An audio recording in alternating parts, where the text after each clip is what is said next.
कल circuit house Srinagar के बाहर जो ड्रामा लगा उसने भारत के उन दावों का इज्तिमाई जनाजा निकाल दिया है जिनमें वो कहता है कि जम्मू कश्मीर उसका अटूट अंग है जहां बहुत बड़ी तब्दीलियां आ चुकी हैं और अमन और जमहूरियत की फाख्ताएं उड़ती हैं। भारतीय तो खैर रोजाना ही किसी न किसी शक्ल में इन दावों की कलई खोल रहे होते हैं। ताहम डोडा में रुकन असम्बली मेराज मलिक की गिरफ्तारी, उन पर पब्लिक सेफ्टी एक्ट नामी उस काले कानून का इतलाक जो दहाइयों से हुर्रियत पसंदों के खिलाफ दरांती की तरह इस्तेमाल होता है, इस पर बड़े पैमाने पर मुजाहरों और बदतरीन रियासती जबरो तशद्दुद और फिर भारत की आम आदमी पार्टी के रहनुमा और राज्य सभा के रुकन संजय सिंह और इमरान हुसैन जो इसके खिलाफ मुजाहरे और प्रेस कॉन्फ्रेंस में शिरकत के लिए भारत से आए थे को सर्किट हाउस में कैद करने, यहाँ तक कि उनसे मिलने के लिए आए फारूक अब्दुल्ला को भी जबरन रोके जाने से इन दावों के जेर जामे भी उतर गए हैं। सुनिए संजय सिंह और इमरान हुसैन क्या कहते हैं। इस वक्त मैं श्रीनगर के गेस्ट हाउस में हूं और सुबह से मुझे हाउस अरेस्ट करके रखा गया है। मुझे वजह भी नहीं बताई जा रही है कि मुझे प्रेस कॉन्फ्रेंस करनी थी।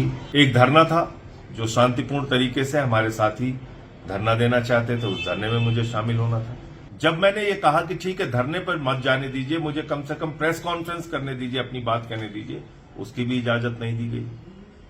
अभी यहां पर इस राज्य के कई बार मुख्यमंत्री रह चुके फारूक अब्दुल्ला साहब वो आए हुए थे, जिनके बेटे खुद राज्य के मुख्यमंत्री हैं, और उनसे भी मिलने नहीं दिया गया। उनको खबर मिली कि मुझे हाउस अरेस्ट करके रखा गया है, वो यहां पे आए, उनको भी नहीं मिलने दिया गया। और जो भी लड़ाई लड़नी होगी सड़क पे, सदन में, सुप्रीम कोर्ट तक, उसके लिए हम लोग तैयार हैं। तो यहाँ हम लोगों को गेस्ट हाउस के अंदर हाउस अरेस्ट कर लिया, ना ही हम लोगों को यहाँ प्रेस कॉन्फ्रेंस करने दी गई, ना ही प्रदर्शन में जाने दिया गया।